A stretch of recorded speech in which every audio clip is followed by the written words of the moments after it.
Entonces, también me sale preguntarte qué es el fondo de una librería, porque de primeras podrías decir es algo así parecido al catálogo de un editor, pero ¿lo es? ¿Es parecido? ¿No? ¿Cuáles son las especificidades? ¿Qué es un fondo de una librería? ¿Qué es el fondo de una librería? Vale. O sea, tal, tal como lo hago yo, o lo que creo que es y lo que creo que debería ser, ¿no? O sea, creo que debería ser al mismo tiempo como un espacio que recoge los libros que sabes que te van a demandar, ¿no? Tienen que estar ahí. O sea, hay libros como que tienen que estar porque cuando alguien te pide algo que no es una novedad, pues tienes que poder levantarte y sacarlo.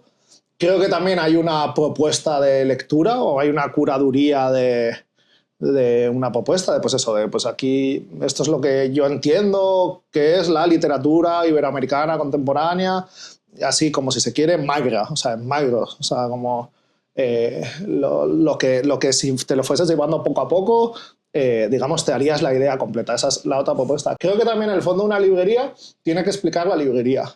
Y eso también implica que hay veces que hay libros que no están exactamente para venderse, sino porque explican qué es la librería y cuál es su propuesta. Y esos los tienes que aguantar con mucho amor, porque también en ese explicar qué es la librería, creo que una cosa que siempre me gustó a mí, esa sensación, y he intentado replicar, es que hay algo de la librería que se parece a tu librería de casa. O sea, que cuando tú identificas en una librería que tiene digamos, los elementos que tú vas con los de tu biblioteca, pues entonces entiendes que es tu librería o es una librería de tu confianza. Entonces, para mí también el fondo tiene que explicar eso. Y luego una cosa que es, y no debería, pero también es que hay muchos libros que se quedan como medio tontos en la librería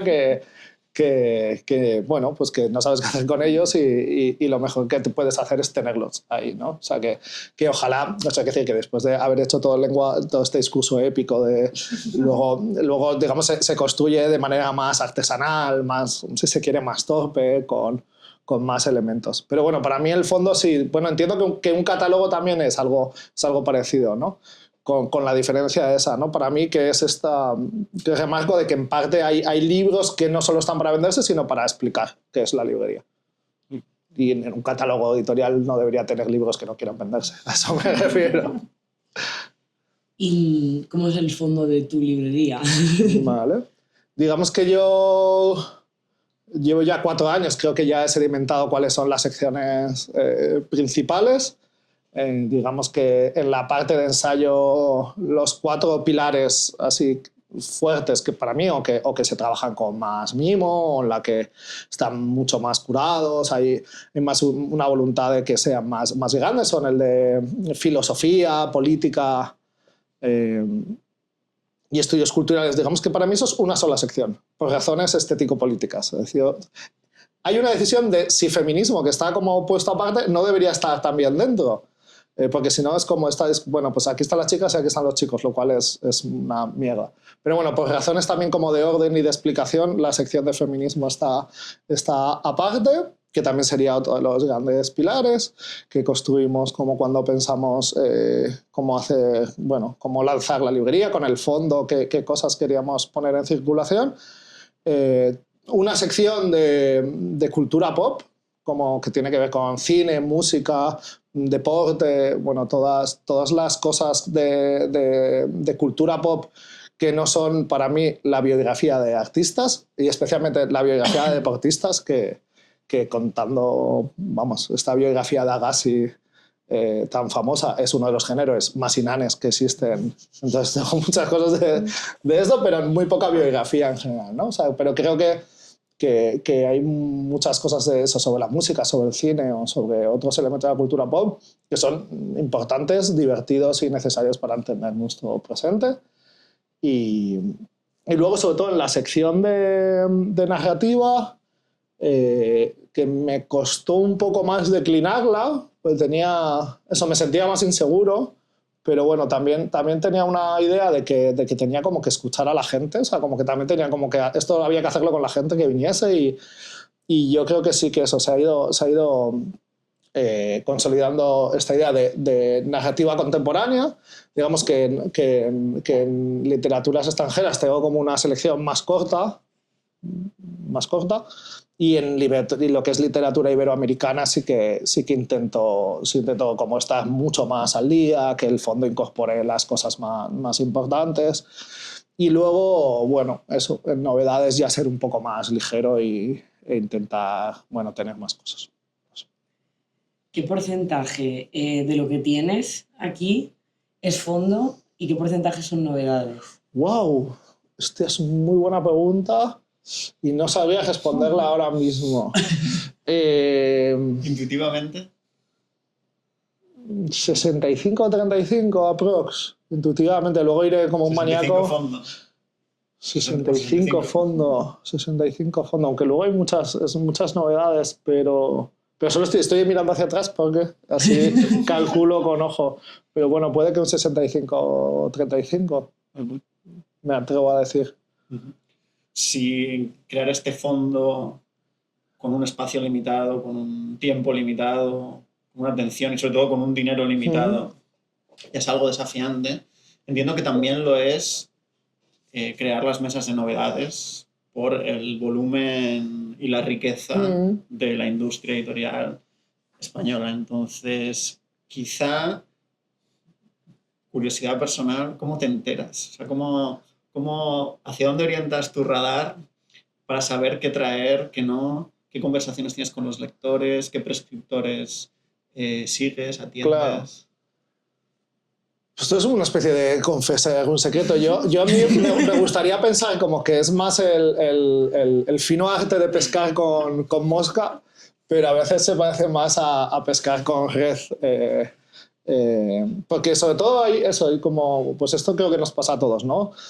Tú más o menos sabes por qué un libro funciona, pero no sabes por qué un libro no funciona, o hay cosas como que tú pensabas que iban a, joder, que estaban guays, y luego no tienen vida, ¿no? Es un poco azaroso.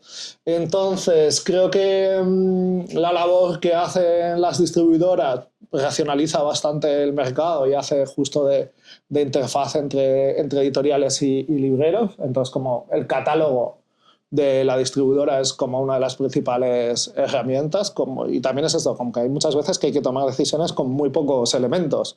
O sea, con la portada, y paradójicamente, no siempre, y con la sinopsis, con eso tienes que tomar una decisión. Yo, pues, luego sí que es cierto que poco a poco te vas haciendo un pool como de eso, ¿no? De recomendadores bueno, pues podcasts, algunos boletines, etcétera, etcétera, como que me ayudan a anticiparme, ¿no? También. Y también mucho escuchando a la gente, o sea, un poco estando más o menos atento a lo que la gente estaba pidiendo y a lo que la gente estaba buscando. Y sobre eso, pues eso, intentar tener como la mirada más amplia posible.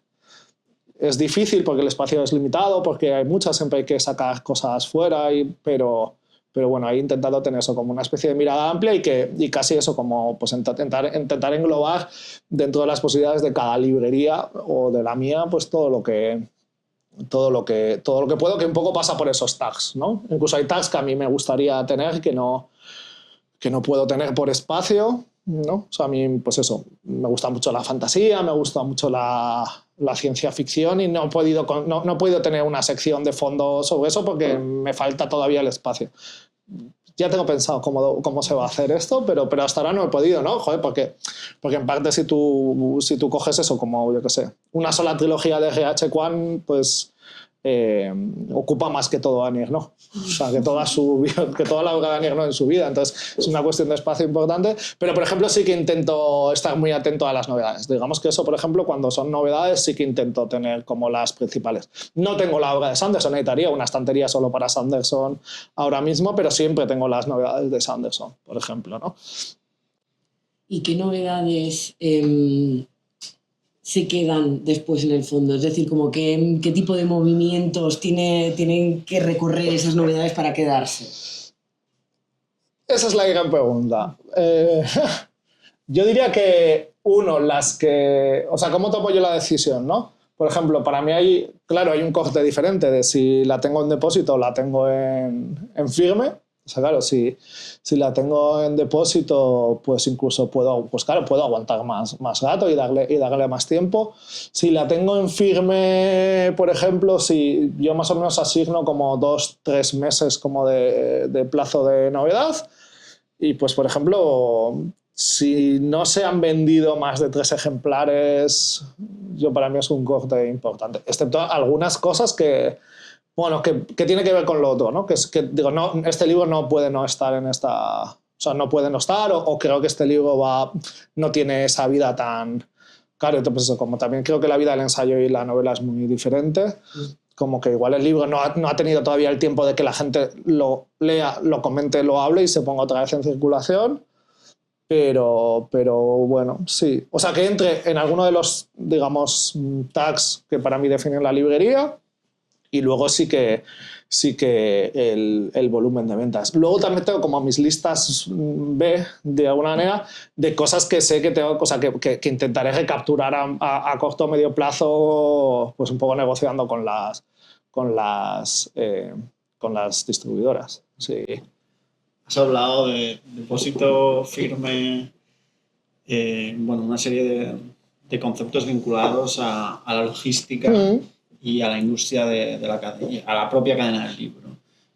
Quizás sería interesante, por si algún espectador, escuchador no conoce estos engranajes, detenernos un rato en hacer un recorrido o una panorámica de cuáles son las labores, los procesos que quizá no están tan a la vista, ¿no? Si empezamos por la logística, ya hemos hablado de los distribuidores, de las fichas, pero quizá incluso podemos dar un paso atrás. La parte que yo conozco como editor es yo cuando he acabado un libro, lo he mandado a imprenta, he preparado una ficha que le mando a la distribuidora y en esa ficha suelo poner pues, una sinopsis, la cubierta, la información, los detalles, páginas, precio, quizá alguna frase destacada de algún escritor, quizá alguna frase que lo resuma.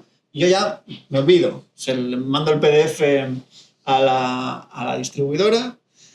Y claro, eso ya no sé qué efecto tiene, cómo se recibe. Entiendo que las distribuidoras preparan un catálogo, esas fichas, y a ti te aparece un comercial un día con un tocho enorme. Sí, bueno, cuando tú recibes los catálogos también depende, ¿no? Hay comerciales que te visitan semanalmente, algunos que te visitan quincenalmente. Con algunas distribuidoras como Penguin trabajas con bastante tiempo. Yo trabajo online, voy viendo los catálogos con tiempo, pero sí, básicamente es un gran taco de hojas con una multitud de fichas con las que con esos elementos y a veces bastante no tan lento como quizás podrías querer, o sea, porque al mismo tiempo tienes que estar atendiendo, porque es difícil, y tú más o menos tienes algunos, o sea, yo en mi cabeza tengo como algunas ideas, algunos rudimentos de qué se descarta directamente.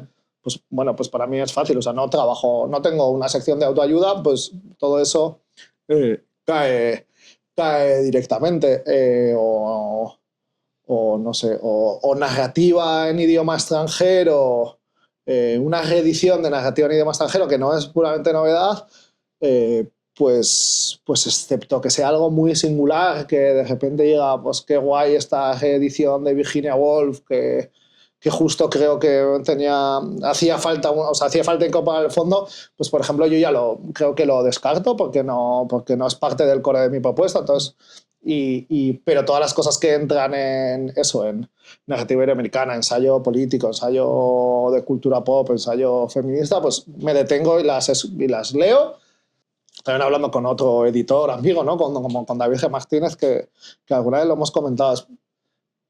Lo importante que es para mí la portada del libro, porque me da algunas intuiciones rápidas sobre el libro. O sea, si no me gusta la portada, si creo que el editor no tiene gusto para elegir la portada, creo que no tiene gusto o la editora no tiene gusto para elegir el resto del libro. Entonces, a menos que sea una propuesta muy singular, es decir, esta es nuestra línea de portadas. A mí las portadas de Valdemar no me gustan mucho, pero entiendo por qué las hacen. o El cielo de la selva, justo ese estilo que tiene esa editorial, que es muy singular. Bueno, o sea, vale, hay una idea detrás. Si simplemente lo que entiendo que es desidia y mal gusto, pues es que ya, vamos, tu libro cae de fuerte. Entonces, es una intuición prejuiciosa, pero no preteórica. O sea, hay algo ahí de eso. O un poco la sinopsis, ¿no? Y ahí sí que hay veces que eso, como que, pues que hay veces que también llegan libros que cuando los tengo en las manos digo, esto no era lo que esperaba, no es lo que yo creía, creo que no, o sea, creo que ahora con el libro completo no encaja aquí, o al revés, hay muchos libros, luego casi todos los libros tienen alguien esperándoles en algún sitio. Ya, por pura curiosidad, entre esos libros que están guays, que potencialmente podrían encajar, y en los que ya, bueno, lo que entra en juego es una cuestión de la textura de la propia ficha y de lo que te puede decir la cubierta, el texto, etc. Pensando en cómo los editores podríamos poneros la vida más sencilla, cómo podemos hacerlo mejor o cómo podemos, bueno, trasladaros mejor la idea del libro, qué elementos entran en juego, en qué cosas especialmente, qué cosas, o si quieres tú pensar en tu experiencia previa, qué cosas han sido como detonadores, no sé, cuéntame a mí, que a mí lo que me interesa en definitiva es cómo puedo hacer yo una mejor ficha, cómo puedo ayudarte a ti como librero y a mis autores para que el libro acabe llegando. Yo, por ejemplo, en el mundo de narrativa agradecería ser más explícitos y honestos con la sinopsis del libro, o sea, porque, o sea, lo que luego puede ser una especie de ficha de lectura, que a veces se hace como ficha para el club de lectura, si estuviese como más instaurado. O sea, porque yo entiendo que esta cosa de que en parte en la narrativa hay tanto miedo al spoiler que no se puede contar de qué va el libro, pero no puede ser que la contraportada no vaya de lo que va el libro o sea muy abstracta. Entonces, creo que, por ejemplo, en la narrativa agradecería mucho eso, o a veces cuando lo veo, creo que yo al menos, y creo que en general, no sé, lo he hablado con algunos clientes y clientas, los blurbs no nos hacen mucho. O sea, entiendo por qué los editores, las editoras queréis los blurbs, cómo funcionan en radio, por ejemplo, cómo funcionan o en otros espacios, pero en general a mí no me dicen mucho. Las fajas les tengo manía, pero mejor fajas que poner pegatinas encima de los libros. Eso sí que le tengo mucha manía.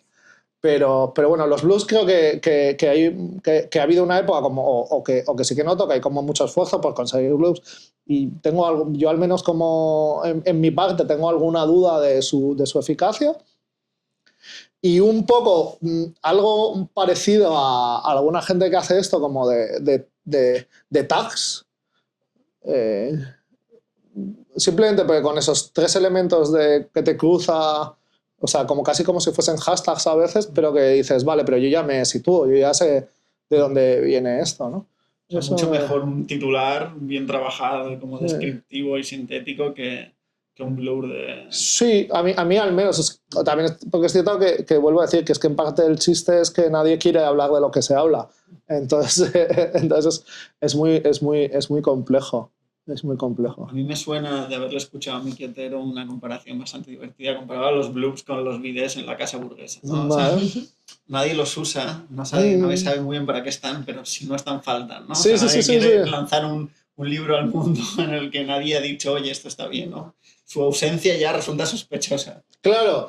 Sí, lo entiendo, pero claro, eso es como que, en parte como muchas cosas de la industria, el problema es que nadie tiene el incentivo para pararse el primero.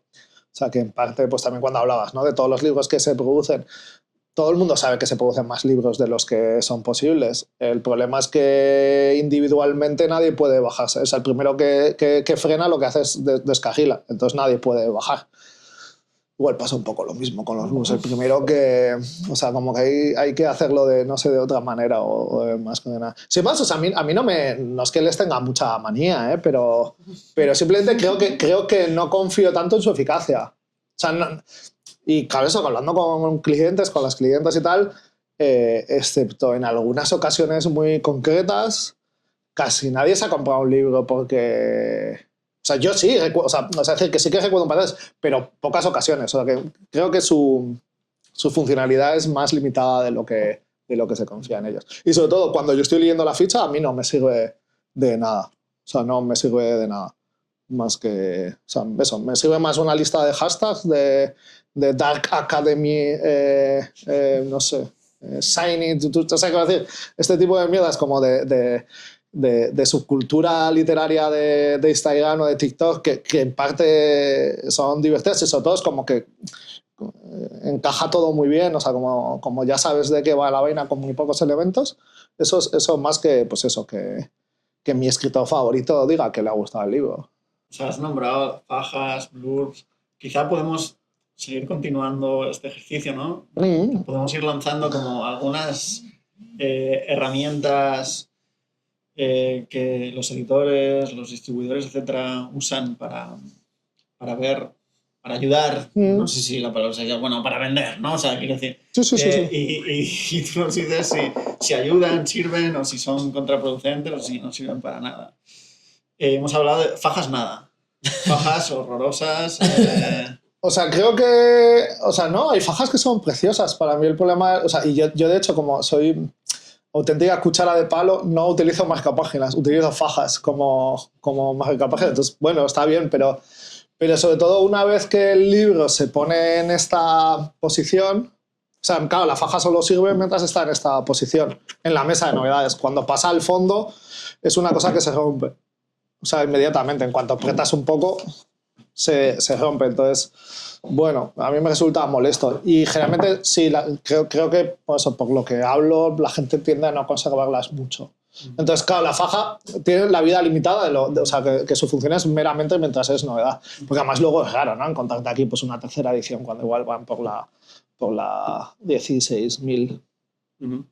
Claro, es que creo que la función de la faja es que es totalmente provisional. Claro, o sea, que puedes ponerle un mensaje, una idea que no querrías que permaneciera demasiado tiempo vinculado al libro, no te quieres comprometer con esa idea, con ese blur, como para toda la vida del libro, pero que puntualmente para instalar el libro en la mesa de novedades puede vincularlo pues, quizá con un autor, con una idea, etc. Vale. Auténticamente no. Que es pegatinas por encima del retractilado. Esto sí que es... Esto es verdadera mal. O sea, es como tú te encuentras el libro retractilado, que muchos libros vienen como eso, como con el plástico, ¿no? Yo entiendo que para comprar un libro, esto ya era cuando no tenía una librería, tienes que abrirlo. Pero si el editor ha puesto información en una pegatina encima del retractilado, es claro, es jaque mate. Porque si lo abro, estoy abriendo el libro, que es lo que creo que tengo que hacer, pero en parte estoy perdiendo algo de la propuesta del editor y entonces ahí sí que me siento mal y enfadado. Perdón. Materiales de muestra, envío de recibir libros, pruebas novenales. Sí, o sea, todo eso me ayuda, sí. O sea, uno porque hay una especie de cariño y de sensación de complicidad, ¿no? De que igual, pues como la editorial se ha acordado de ti, pero que es guay, o sea, que en parte también porque muchas veces, como hay tantas novedades y en parte, como decíamos antes, los catálogos en general no los recibimos o sea, los recibimos bastante, o al menos yo, una librería modesta y joven, como bastante montada sobre la novedad, pues a veces haber recibido un libro de muestra o una edición novenal, dice, claro, joder, esto está muy guapo y va a salir, pero ya estoy atento a que va a salir dentro de 3 meses y en parte, bueno, pues siento algún cierto sentido o commitment con tenerlo, eso me sirve bastante. Los marcapáginas, a la gente le encantan los marcapáginas, o sea que sí, eso funciona un montón. Tener unos marcapáginas bonitos, incluso de un libro que no tienes, o sea, creo que, o sea, que decir que pues a veces el libro ya no es novedad, pero te quedan marcapáginas y la gente... Pero bueno, sigue funcionando, la gente lo sigue asociando a la editorial o lo sigue asociando al libro, los marcapáginas. Y materiales de muestra, o sea, ¿a qué te refieres? ¿Como a los estantes? Bueno, o sea, podemos hablar también lo que hicisteis de la materiales promocionales, vinculados a campañas. No sé qué tal las campañas. A ver, yo no termino de encontrar aquí el espacio como para poner una peana de unos 60 con todo tomos, pero también porque es la estética de la librería, creo que la perturba mucho. Yo eso sí que lo cuido un montón o lo pienso un montón. Pero, por ejemplo, cuando las que sí que puedo incorporar como la mesa de novedades, en este sentido, pues estas, digamos, como peanas de ¿cuántos serán? 25 por 40, que de repente ahí haces una selección. Me gustan bastante, la verdad. Sí, eso sí que, o sea, no puedo, lo que pasa es que no puedo tener 2 a la vez o 6 a la vez, porque ni da el espacio ni tampoco genera como el efecto que quiero, pero sí, alguna idea, eso como de vez en cuando tener la excusa como para sacar el fondo junto a las novedades, creo que es guay. O sea, no sé, este verano que estuve en Argentina, una cosa que, bueno, igual alguna gente lo hace, pero yo no estaba acostumbrado a ver eso tanto, que me flipó bastante, es que, pues igual, bueno, o sea, las mesas no eran estrictamente mesas de novedades. Las mesas, o sea, había novedades. Y como en todos hay un montón, vamos, de hecho nuestra industria es un poco la misma, ¿no? Pero había mucho fondo metido en las mesas, así como pues de repente te encontrabas toda una colección así puesta y me flipó mucho y le di muchas vueltas. Claro que de repente está eso como mezclado el fondo con la novedad y creo que está guay para una editorial poder de repente hacer esa propuesta. O esta idea también que, aunque me esté yendo un poco por las ramas, ¿no? Pero sí que hay como una cierta tendencia que me parece bastante chula y no consigo todavía por cuestiones de espacio saber cómo hacer aquí, que es como no ordenar por género, sino ordenar por editoriales, o al menos a algunas editoriales concederles como propuesta de la librería, como concederles un espacio en las cuales las tienes todas juntas, un poco para que se vea su propuesta. Bueno, a mí sí que me mola, me parece bastante útil. Hemos hablado de la cubierta, de la sinopsis y las fichas, de fajas, ¿no? Como de estos materiales más allá del libro que las editoriales muchas veces no proponemos para acompañar la publicación, pero también hay una cosa que es interesante, ¿no? Que volviendo al momento de la selección, ¿qué cosas pesan a la hora de la selección? Es decir, entiendo que en determinados casos quizás las editoriales, la propia editorial, el propio sello, ¿no? Sí. sea una forma de garantía. No sé si también hay una cuestión temática a veces. Sí, a veces son los propios autores los que son una garantía de que ese libro puede funcionar. Es decir, como qué despliegue y qué tipo de mecanismos también hay, ¿no? A la hora de decir este libro sí y este libro no. La calidad de lo que tú ya has tenido antes o la confianza que tú tienes ya viene en la autora, ya viene en la editorial, ¿no? O sea, que en parte hay una cosa de ser librero que a mí también me dio, bueno, creo que me costó un poco darme cuenta, ¿no? Que claro, tú no puedes haber leído todos los libros del mundo y que tu trabajo no es leer libros, que también, sino saber de libros. Y tú sabes de libros un poco por razones diferentes haberlas leído, ¿no? Entonces, bueno, a veces pienso que es como, pues, un poco como un carnicero no se ha comido todos los filetes que están encima de la mesa, pero sabe de dónde viene, ¿no? O un verdurero sabe de dónde viene, de qué huerta ha salido, quién se lo ha traído y cómo de rico va a estar. Y en parte, pues, tu saber es algo parecido. Yo sé que esta editorial o esta editorial haciendo esto, joder, pues todo lo que he traído me parece interesante, ha funcionado bien, tal, pues ya casi confío ciegamente. Hay como pues también algunas editoriales que como que tú crees o notas que están como en estado de gracia en un momento dado y es interesante seguirlas, incluso cuando no sabes hacia dónde van, sabes que es gente como guay y lista y que tiene una propuesta, y eso para mí pesa mucho, claro. O sea, pero también creo que para la gente que vamos como clientes, o como compradores de libros y compradores de libros, cuando tú vas a buscar un libro, tú necesitas que el libro se explique de alguna manera. De hecho, si el libro tiene que explicarse mucho, ahí es muy complicado porque requiere mucho de tu tiempo. Claro, si tú ya confiabas en el libro o en la editorial, ya está está casi todo hecho. Claro. Entonces, sí. O sea, un poco la trayectoria de la editorial para mí es de hecho casi... O sea, de hecho hay editoriales que las pido sin mirar, o sea, que no necesito mirar o sea, no necesito ver el libro. O sea, cuando veo en el catálogo lo marco porque sé que ya está, que esto va a estar bien. Es una manera como rápida de esto. O al menos eso. Algunas editoriales, pues no sé. A mí, por ejemplo, me encanta Alpha Decay, me gusta mucho Alpha Decay en ensayo. Y sé que a la gente le gusta mucho Alpha Decay en narrativa, aunque a mí no sea mi rollo. Pues bueno, pues es un buen ejemplo. O sea, incluso Alpha Decay, la parte de narrativa no es fácil que acabe incorporándose al fondo, excepto, pues algunas cosas de Borachún o algunas cosas más, las partes de narrativa, pero sí que cuando veo o sea, incluso sabiendo que eso, que no se va a incorporar al fondo o no se va a incorporar inmediatamente, va a venir un poco más tarde, etcétera, no voy a dejar de pedir las novedades de narrativa, porque sé que son guay y porque, por ejemplo, y en ensayo van a acabar en el fondo, o sea, esas sí que van ipso facto. Ya hemos pedido, ya hemos seleccionado, claro. ¿no? Y ahora entra un meollón bastante interesante que ya hemos puesto un poco antes sobre la mesa, sobre todo para la gente que no conoce el mundo del libro, y es que el libro es un producto bastante particular, ¿no? Frente a otros sectores en los que sencillamente se vende y ya está.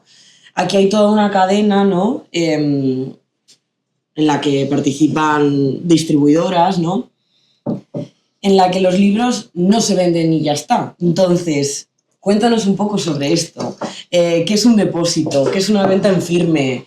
¿De qué manera, o sea, cuál es todo este procedimiento del mundo del libro? Los tiempos, ¿no? Sí, o sea, cómo está pautado cada forma de adquisición, tiene un tiempo, una forma de pago, etc. Bueno, esto es lo que habitualmente se llama como la cadena del libro, ¿no? Como que creo que para entender cómo funciona una librería tienes que como que tener esta intuición que ya le habéis dicho, ¿no? Como que la cadena del libro es autores editoriales, distribuidoras, librerías, ¿no? Entonces, otra cosa como creo que lo que le da su especificidad al mercado del libro, que en parte también hay una cosa bella de ser librero, tal, es que no solo es un objeto industrial bastante antiguo, sino que también es un negocio muy antiguo. Estamos hablando antiguo de siglos, ¿no? O sea, que también viene con algunas cosas como instauradas por la tradición o la costumbre. Y una de ellas, por ejemplo, es que en España, en casi todos los sitios, los libros se pueden devolver. Esto no pasa mucho, ¿no?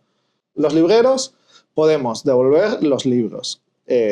No en cualquier momento y no en cualquier condición. O sea, no en cualquier condiciones y sobre todo no en ningún plazo. Digamos que con cada distribuidor tienes pactado un plazo de devolución. A veces los distribuidores, digamos que tú les compras los libros al contado, por decirlo de alguna manera, que esto sería en firme, ¿no? Pues y luego tienes, digamos, pactado también un precio, o sea, igual pues si vas a pagar a un mes, a 2 meses, a 3 meses, digamos que la idea siempre es ir ganando confianza, o sea, dando confianza como para que te den mejores plazos y eso mejor. A veces en firme, a veces en depósito, que es que, digamos, los libros se te entregan, se pacta un plazo de vencimiento y los que no has devuelto se te cobran. Por ejemplo, en general, incluso la gente que no hace depósitos de fondo, vamos a llamar depósito de fondo a un depósito de larga duración, que es con lo que uno construye pues, sus estanterías, ¿no? Precisamente como es una inversión muy grande, pues un poco tu objetivo es ir construyendo el fondo pues en base a cómo vas negociando los depósitos. Pues también decía a veces que es más artesanal, que hay cosas que tú lo tienes porque te lo han podido dejar o no. O bueno, ¿no? Entonces eso sería el depósito. Por ejemplo, que se hace casi siempre en depósitos, muy raro no hacerlo así, son las presentaciones, porque en las presentaciones uno tiene que de repente pedir muchos libros y las presentaciones son una cosa muy divertida y en parte relativamente azarosa. O sea, que a veces pues hay por muchas razones puede salir muy bien y vender los 30 libros, y por muchas razones salir muy mal y no vender ninguno. Y igual de repente eso, pues a una librería pequeña o mediana le puede desequilibrar mucho. Entonces, por ejemplo, las presentaciones se suelen hacer a depósito, ¿no?